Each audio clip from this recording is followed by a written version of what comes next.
है एक गांव में बिट्टू नाम का लड़का लोगों की सवारी के लिए बैलगाड़ी चलाया करता था, लेकिन उसकी बैलगाड़ी में कोई नहीं बैठता था। जबकि उसी गांव में मीठा नाम का लड़का अपनी बीवी नसीबो कैंची के साथ रहता था। मीठे मीठे चला जा पड़े काम पर रिक्शा लेकर, वरना मोटा बिट्टू अपनी बैलगाड़ी पर लोगों को बिठा बिठा कर खूब पैसे कमा लेगा।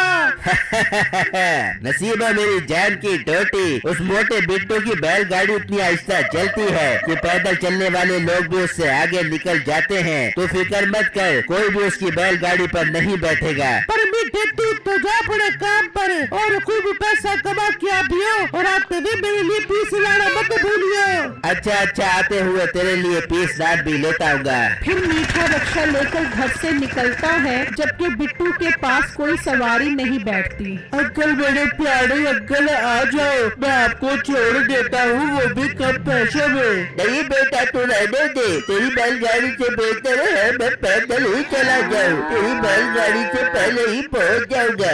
इतने में मीठा वहाँ पहुँच जाता है। चाचा जी इधर आ जाओ, मैं छोड़ देता हूँ। बेटा कितने पैसे लेगा साथ वाले गाँव जाने के लिए? चाचा जी सिर्फ और सिर्फ 100 रुपए दे देना। ठीक है बेटा, ले चल। फिर मीठा उस आदमी को रिक्शे पर ले जाता है, जबकि बिट्टू बहुत उदास हो जाता है। हाय मेरे अल्लाह, मैं क्या करूँ, कोई भी मेरी बैलगाड़ी पर नहीं बैठ रहा। अगर इसी तरह चलता रहा तो मैं तो भूख से मर जाऊंगा। फिर बिट्टू घर आ जाता है। बिट्टू जी क्या हुआ, आप इतनी जल्दी क्यों घर आ गए? बेगम वहाँ खड़े होकर भी क्या करना, लोग मेरी बैलगाड़ी पर बैठते ही नहीं है, सब लोग मीठे भाई के रिक्शे पर बैठते हैं। तो बिट्टू जी आप एक काम करें, इस बैलगाड़ी को बेचकर ऑटो रिक्शा ले लें। बेगम खबरदार, जो आइंदा के बाद इस बैल को बेचने की बात की तो मैं इस बैल से बहुत प्यार करता हूँ। अच्छा बिट्टू आप नाराज मत हो, फिर एक काम करें, सेठ साहब से उधार पैसे पकड़ ले, फिर रिक्शा खरीद कर उससे पैसे कमाए और सेठ साहब का उधार भी उतार दे।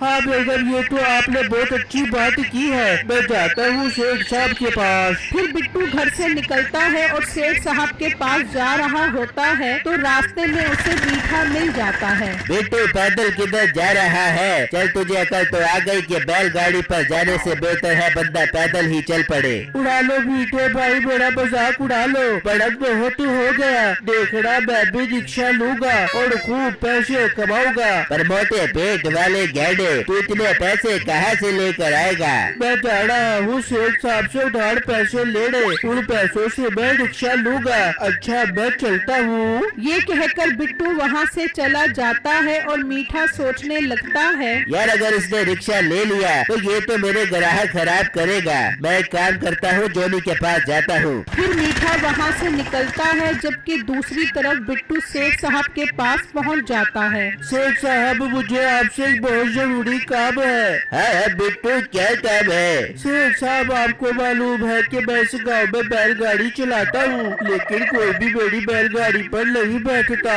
बिट्टू वो सब छोड़ो, काम की बात करो, मेरे पास कैसे आना हुआ? वो सेठ साहब मुझे आपसे उधार पैसे चाहिए, मैंने उन पैसों से रिक्शा खरीदना है। जबकि मीठा जोनी के पास आता है। जोनी यार तुझसे काम पड़ गया है, लेकिन वो काम तेरे ही फायदे का है। पर मीठे काम तो बता, क्यों पहेलियां बुझवा रहा है? फिर मीठा उसे सारी बात बताता है। ये सुनकर जॉनी खुश हो जाता है। वाह बेटे, तेरी ये बात सुनकर तो मजा ही आ गया। अब देख मैं उस बिट्टू से कैसे पैसे छीनता हूँ। बस जोनी तो उससे पैसे छीन कर खुद ही रख ली, ताकि वो मोटा बिट्टू रिक्शा ही ना खरीद सके। बेटे तू बेफिक्र हो जा, मैं जाता हूँ अपने दोस्त के साथ उससे पैसे छीनने। फिर जॉनी वहाँ से निकलता है, जबकि सेठ साहब बिट्टू से कुछ शर्तें रखता है। सेठ साहब मुझे पूरी उम्मीद है शर्तों की नौबत नहीं आएगी, मैं आपके पैसे टाइम पर ही दे दिया करूँगा। ठीक है बिट्टू, जाओ मुझे मेरी अलमारी से 1 लाख रुपए लेकर आओ।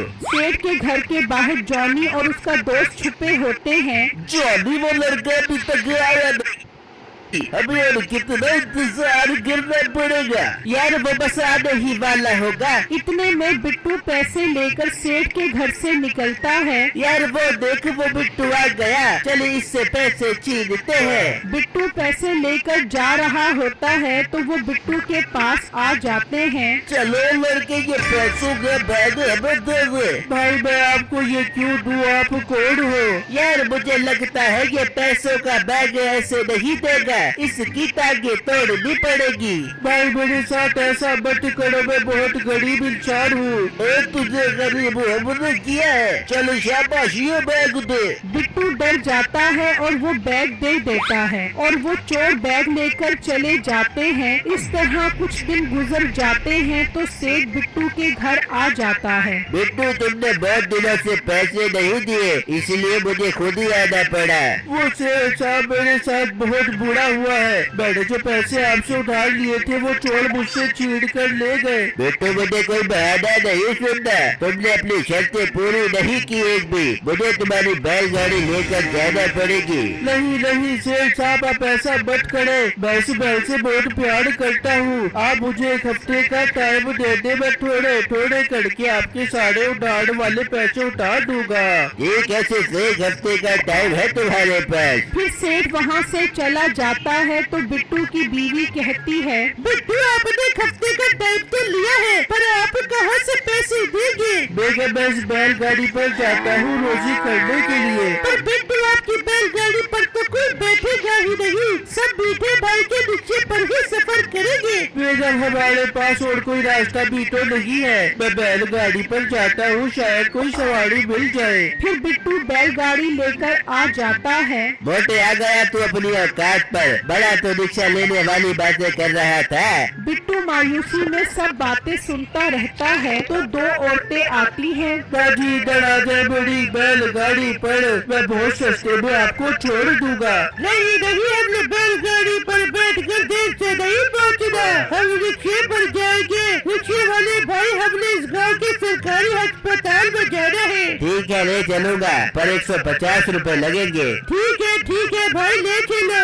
फिर मीठा उनको वहाँ से ले जाता है। यार मेरे यहाँ खड़े होने का कोई फायदा नहीं है, कोई भी मेरी बैलगाड़ी पर नहीं बैठेगा। फिर बिट्टू वहाँ से चल पड़ता है और एक जगह से गुजरता है तो उसे जमीन पर गोल्डन कलर की घास नजर आती है। यार ये तो अजीब सी घास है, लेकिन इस घास से मेरे बैल का पेट तो बढ़ ही जाएगा। फिर बिट्टू घास उठाता है और अपने बैल को खिलाने लग जाता है। खा खा मेरे बैल, पेट भर कर खा। फिर बिट्टू घास खिलाकर बैलगाड़ी पर बैठ जाता है। चल मेरे बैल अब घर चल। तो बैल बहुत तेज भागता है और 1 मिनट में ही घर पहुंचा देता है। यार ये तो कमाल हो गया, मेरे बैल तो अब गोली की स्पीड से भागता है। लगता है वो घास कोई जादुई घास थी, जिसकी वजह से मेरे बैल में घोड़े की सी ताकत आ गई। अब मजा आएगा।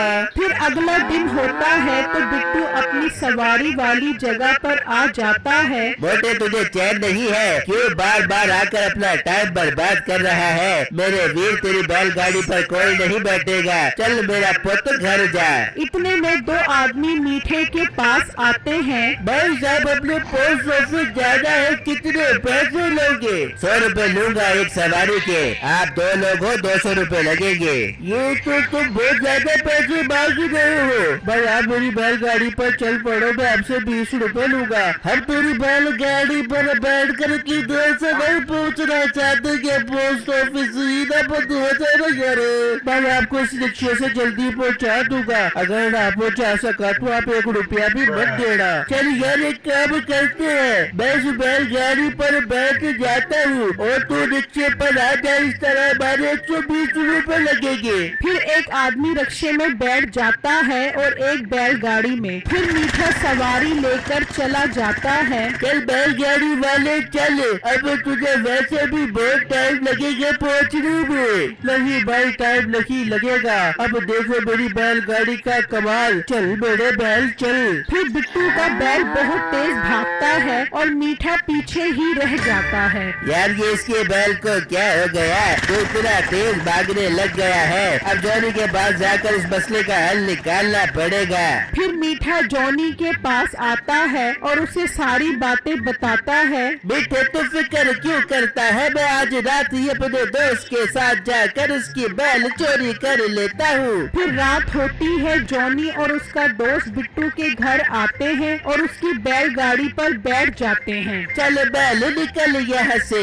तो बैल बहुत तेज भागता है और भागता भागता सेठ के घर आ जाता है। ओए तुम लोग कौन हो, ये बैलगाड़ी तो बिट्टू की है। वो सेठ साहब, हम इस बैल को वॉक करवा रहे थे, इसने बहुत खा लिया था। मुझे तुम्हारी बात पर यकीन नहीं आ रहा है। वो जिन दोनों को पकड़ो और एक बंदा जाए और बिट्टू को लेकर आए। फिर एक मुंशी बिट्टू को लेने निकलता है और बिट्टू के पास आकर उसे सारी बातें बताता है। चलो भाई चलो, वो तो जरूर चोर होगी जो मेरी बैलगाड़ी ले गए। फिर बिट्टू मुंशी के साथ सेठ साहब के पास आता है तो देखकर हैरान रह जाता है कि ये वही चोर है जो पहले भी पैसे छीन कर ले गए थे। सेठ साहब, ये तो वही चोर है जो मुझसे आपके उधार वाले पैसे छीन कर गए थे। मुंशी चोरों को कुत्तों के आगे फेंक दो, इनकी यही सजा है। नहीं सेठ साहब, हम चोर नहीं है, हमने तो मीठे रिक्शे वाले के कहने पर ऐसा किया है। बिट्टू ये सुनकर हैरान रह जाता है। सेठ साहब, इस चोरी का असल मुजरिम तो मीठा है, उसे भी आप पकड़ो। बिट्टू तुम ठीक कह रहे हो, मुंशी जाओ और मीठे को पकड़ कर लेकर आओ। फिर मुंशी वहाँ से निकलता है और मीठे को ले आता है। आजा आजा असली चोर, मुंशी तीनों को कुत्तों के आगे फेंक दो। नहीं सेठ साहब, ऐसा मत करो। बिट्टू प्लीज हमें बचा लो, मैं ये गाँव ही छोड़कर चला जाता हूँ। तुम सुकून से अपनी रोजी